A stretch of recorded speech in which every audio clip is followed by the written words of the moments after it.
It's wonderful to be here. Thank you for having me. CRET and Inversión Inmobiliaria. Disculpen que no les presente en español, pero les aseguro que será mejor para todos que yo siga hablando en inglés. Podemos hablar después, si tienen preguntas. I'm Channing Herny, a career hospitality woman who's helped bring to life in some form of development or advisory more than 40 hotel projects in the US, Caribbean, and Latin America, including a downtown LA historic boutique hotel called The Proper, which I invite you all to come visit next time in California. In Latin America, I've worked in Argentina, Chile, Costa Rica, Mexico, and Panama. I helped build Endeavor, a nonprofit organization that creates venture capital networks in emerging markets, and later co-developed an eco-resort and reforestation project in Panama's Azuero Peninsula. For a number of years, I worked on 2 large sustainable master plans in Dominical, here in Costa Rica, and the Baja Peninsula in Mexico.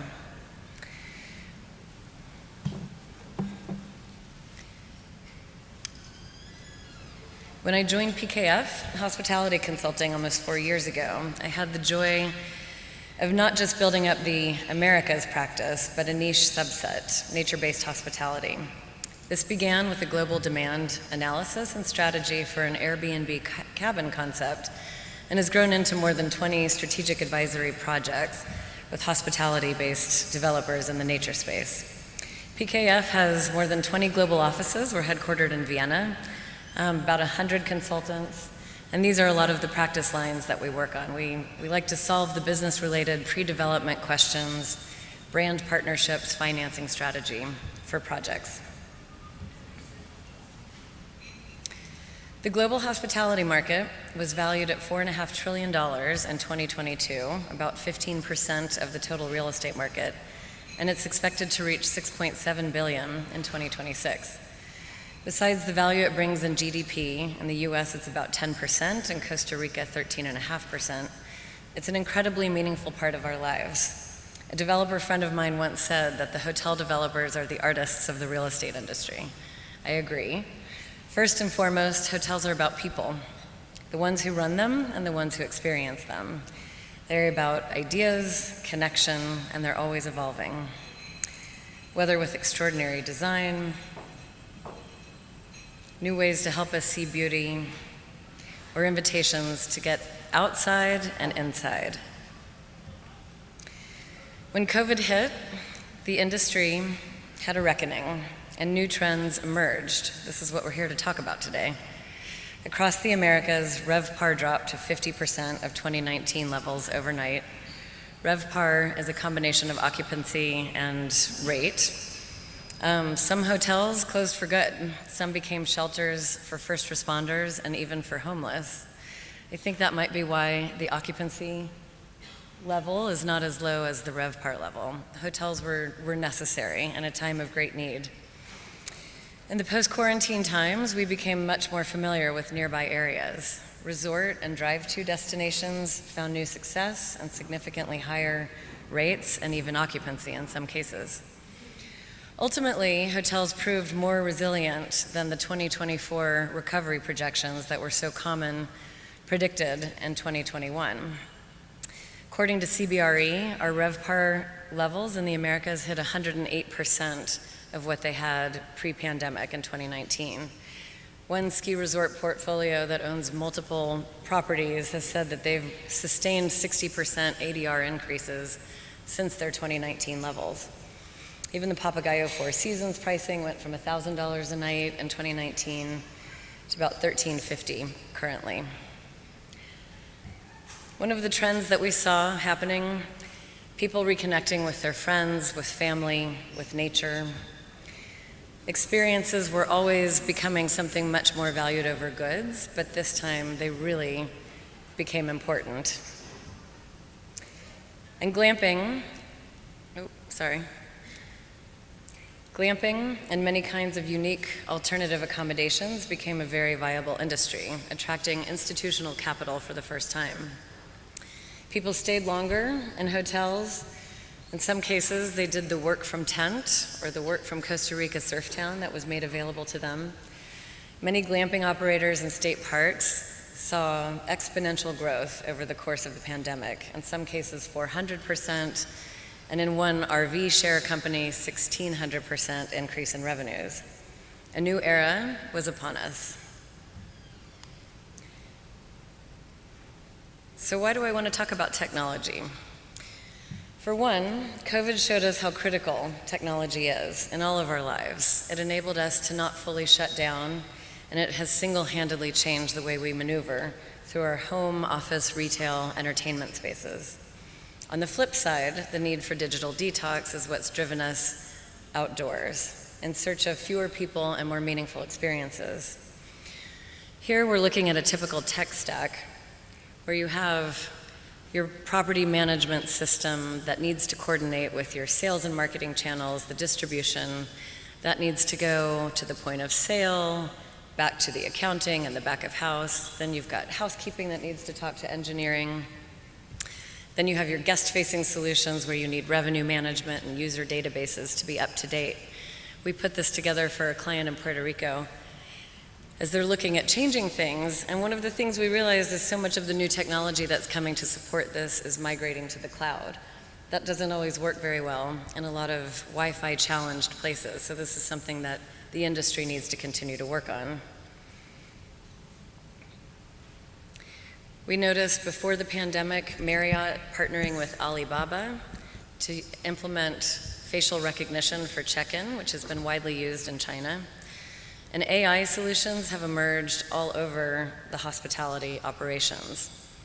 Algorithms are used for predictive forecasting to more quickly and then more accurately forecast changes in demand for revenue management, maintenance needs, and supply chain requirements. Lifehouse Hotels is an up-and-coming company with 70 hotels under management in the US. They are gracefully embracing the technology so that it can enhance the boutique hotel experience. They move back-of-house functions to a central, more automated platform. They use AI algorithms to hone in on best RevPAR performance from different sales and marketing channels and then build those up. Effectively, they want to free up the GM to not think about supply chain and laundry contracts, but rather the guest experience. So they're able to hire less seasoned, more affordable people who are incredibly friendly and ultimately improve profitability by 200% in some cases.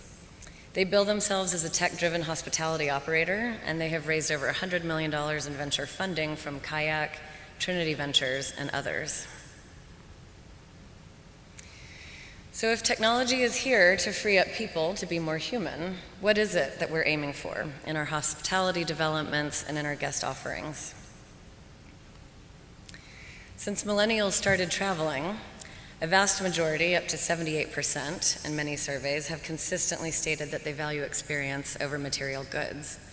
67% of affluent travelers would rather spend their money on activities than on a nicer hotel room, and this is a number that's been consistently on the rise. The experience economy goes beyond service and creates stickiness that takes the customer through a longer journey. It creates loyalty and it brings them back for more. This is why Airbnb has been offering experiences for years. All experiences are not equal, and again, with the help of technology, reviews, real-time data, guests are starting to get savvier about the value that they're looking for. We're seeing this in real time in the nature-based hospitality space. This is a sector in the US that contributes $25 billion in direct expenditure and 2% of the travel industry. COVID came and created a whole new crop of businesses. Online travel agencies emerged very specifically for the space. In Africa, UK, America, land host models emerged where groups like Tenter and AfriCamps would go in and help landowners create their own bespoke experience for guests. And of course, brands really began to emerge. The leading US brands with more than 3,000 units open or in planning are Under Canvas, AutoCamp, Collective Retreats, and Getaway. These brands began to have real capital behind them, and then a need to build a portfolio strategy to sustain growth and capture market share. Though the glamping industry arguably has been around since African safari tents many decades ago, we are now in a new era of capital investment. 2019 was a very big year when AutoCamp received $115 million in equity investment from Whitman Peterson, and KSL Partners, a Denver-based private equity firm, acquired Under Canvas in the US and then Bailey Lodges in Australia. Starwood Capital invested in Getaway that year before launching its own Field & Stream brand with AJ Capital this year. And in 2022, AutoCamp secured one of the first debt vehicles in the industry from LA-based GA Capital for the AutoCamp expansion. Across the industry, the search for debt continues. Through multiple projects at PKF and many clients, we decided to look at the industry in terms of a price versus service matrix. At the bottom left, you've got low price, low service, and those are tending to get 45% NOI margins, sometimes up to 60% NOI margins. Those are the tenters and the getaways of the world. Up in the upper right-hand corner, it's a whole new world of Amangiri, Nayara, Pause Up, Swedish Tree Hotel, a number of really stunning properties. I think it's interesting in the bottom right-hand corner to charge a high price and offer very limited service, and those two get very good margins. Arctic Hideaway, Pure Pods, you pay a pretty penny and go walk yourself a mile or so to be completely alone in a cabin with window to the stars above you. Whatever the positioning, development implications are critical. On the positive side, demand can be incredibly high in an era of limited supply. Costs to build are much lower per unit, but the rates don't reflect that. NOI margins are higher. Year-round occupancy is now made quite available with all kinds of diverse and conditioned product. And multiple income streams for those that are actively being serviced are very profitable. Weddings, food and beverage activities. On the flip side, construction debt is not available. Financing is hard without a proven brand. Infrastructure costs can be much greater given the distributed nature of all of the units across land. And midweek occupancy really kind of needs corporate retreats in a lot of cases to fill those days. Entitlements are always a factor, and they're always expensive and time-consuming. Luxury Frontiers is a business model that has resolved a lot of this. They go in a bolt-on business model to existing resorts and add luxury tented camp product. They get to reduce staff needs this way, reduce entitlements time frame, and also reduce the sales and marketing ramp up. A lot of benefits exist. In some cases, as we saw in the beginning with Amangiri, and now also with the Nayara tented camp, the pricing for the new tent property and product is that much higher than the original. $1,400 in Nayara tented camp versus $600 for the more standard rooms. Data on the trends driving all of this demand continues to emerge. A TripAdvisor survey reports that 59% of respondents prefer destinations that are off the beaten path, with activities such as boating, canoeing, horseback riding, and skiing. The global adventure tourism market was valued at $586 billion in 2018, and it's expected to rise to $1.6 trillion by 2026. In the US, the average cost of an 8-day adventure trip is $3,000, about 74% of which is spent with the local suppliers. We revised our matrix on the basis of this to look at activities. In the upper right-hand corner, all-inclusives, incredible amounts of activity for a very high price, in some cases $4,200 a night. And in the lower left-hand corner, product that gets you close to nature but isn't quite included. Tierra Hotels in Chile is a great example of this. Guests are given lots of activities and encouraged to dine together at the end of the day and talk about their adventures. I like to call it the Aman Resorts with adventure because you don't have to worry about money at all during your stay. And another interesting trend that's happening, they just got bought by Bailey Lodges just last year, end of last year.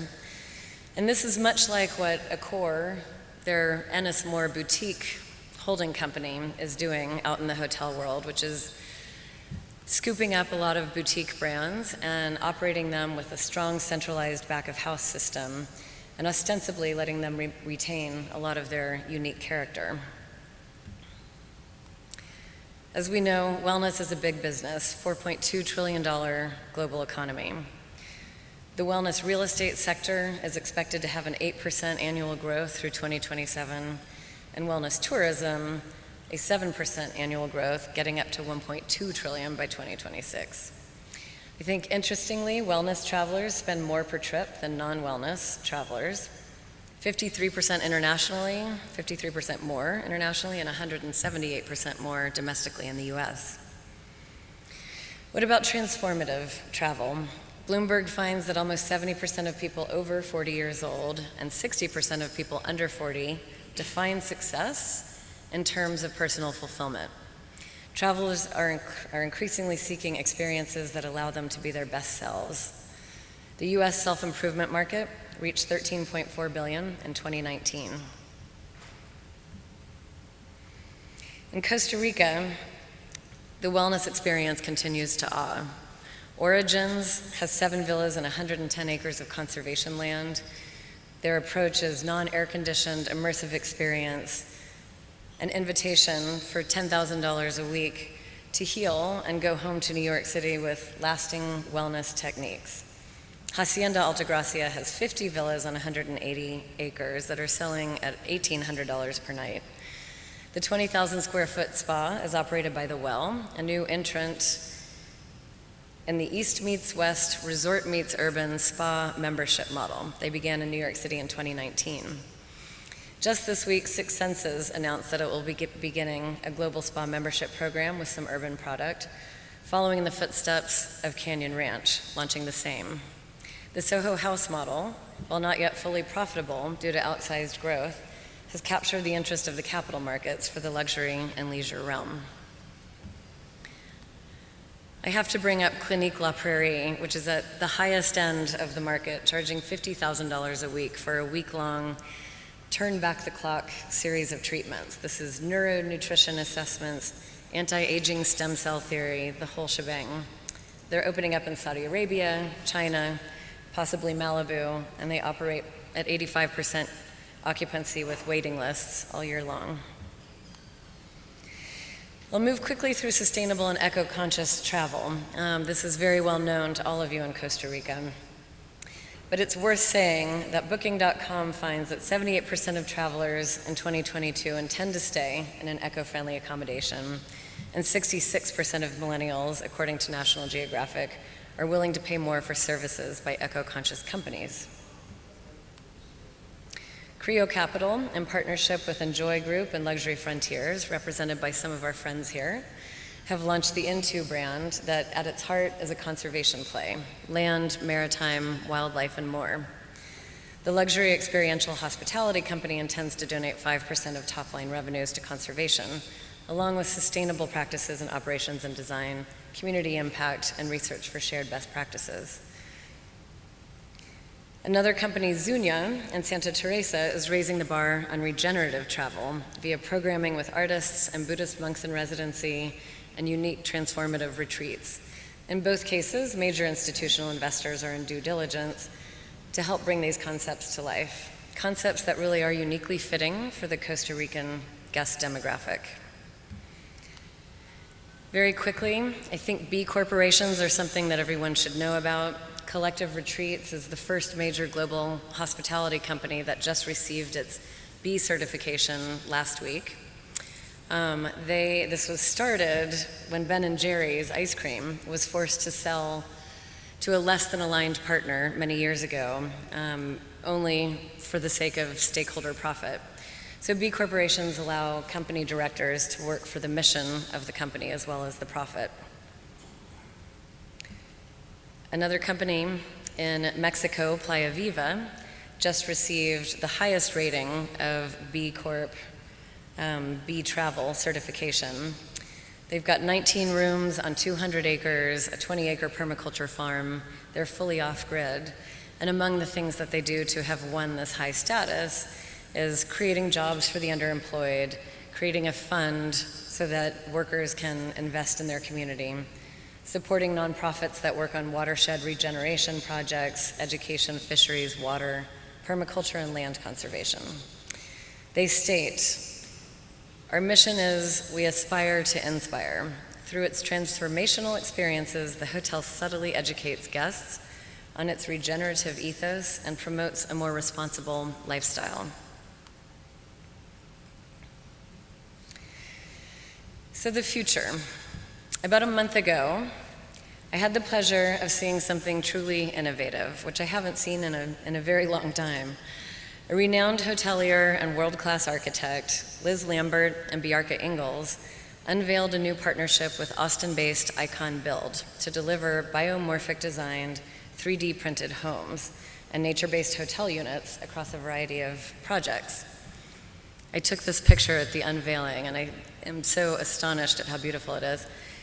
They presented a new amphitheater to the city at South by Southwest and a call to architects around the world to create designs for homes that can be built for less than $100,000 for a $1 million prize for all of you architects out there. Icon Build. I don't think I have time to show you a video, but it is fascinating to see that once the foundation is poured on any of these projects, a big machine looks like a toothpaste dispenser and builds these designs in whatever shape desired.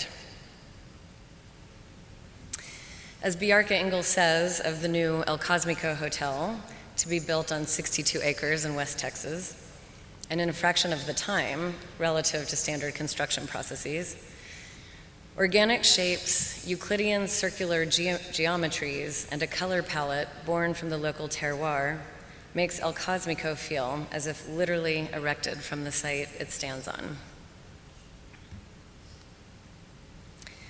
So when I read the frightening articles about AI, which is clearly upon us, and I simultaneously marvel on how far hospitality has come in its many business models and its unique methods to connect humans with nature and with their better selves, I can reconcile these opposing forces with what some people call tech positivism. Biophilic design seeks to connect building occupants more closely to nature. Parametric designers look at the Earth's ecological systems and translate these through parameters, such as programs, site context, environmental factors, material, technologies, and manufacturing. And then AI now enables the rapid and efficient design of these concepts using algorithms, generative software such as Midjourney AI, and BIM modeling, among other methodologies. As one article states, this can help architects to catch and correct problems early on, reducing delays and costs associated with making changes later in the design process. Ultimately, their execution will be far more efficient than if designed purely by the human hand. So what opportunities exist for Costa Rica in the future? These are images of the Ritz Reserve under construction and Papagayo in the existing Four Seasons. The success of this development and the entire region serviced by Liberia Airport is testament that Costa Rica has reached new heights in hospitality, residential real estate performance, and guest expectations. In 2022, the Four Seasons Papagayo outperformed one of the best performing Four Seasons in the portfolio, the Punta Mita property. Residential sales have been very successful with the Four Seasons at $2,100 per square foot, the Ritz Reserve at $2,000 per square foot, while units are still 18 months from being delivered. And one of the largest US private equity funds, Blackstone, replaced $191 million of debt in the Andaz and the Four Seasons in 2022, followed by a $130 million loan facility at the Ritz, which was a Costa Rica US syndication. These are notable firsts for US institutional capital in the country's hospitality sector. Unfortunately, US capital markets are in a challenging state right now. A year of very dramatic increases in interest rates drove values down. The Silicon Valley Bank and Signature Bank collapses have now caused some real estate portfolio loans to fall into what will be loan-to-own scenarios once those are released to new lenders. According to Goldman Sachs, the US has $4 to $5 trillion of debt on commercial real estate assets, $1 trillion of which is coming due in the next 12 to 18 months.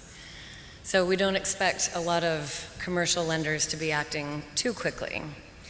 Debt brokers have never seen this confluence of factors before. Property fundamentals are actually incredibly strong. At the hotel level, ADR is up, occupancy is catching up to pre-COVID levels.